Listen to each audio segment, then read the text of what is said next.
We were talking a little bit about interference and some of the issues about whether there is or is not or will not be interference on the femtocell. And what's TI's positioning on that? Well, so there's, one of the major challenges for femtocells is that you now have a little transmitter, a little base station in the home, and the operators had planned for large base stations sending signals. So now they have little bubbles of small base stations. And how do they, let's say you're walking by the house on the sidewalk, and you're close enough to the femtocell, but you're also close to the macro cell, starts to become tricky.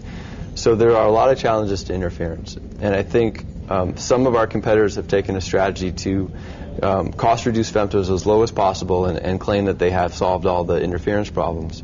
Our strategy has been more of a programmable, scale down for macro, still be programmable for the femto. We're not as low cost as our competition, but we provide the ability that if indeed these interference problems become reality, you could change just in software, the customer experience.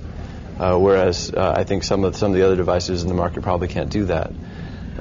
When do you see femtocells being rolled out en masse? When do you think that there's more than? That is a $100 million question. Most of the femto announcements by operators so far have been fairly low key. They haven't had sort of the consumer-driven, like all-you-can-eat plans that we might expect. I think we're anxiously awaiting what AT&T is going to say. But again, I think the operators are going slow. I think the interference problem is real. Operators want to be cautious about bringing anything into the network that might degrade their users' experience.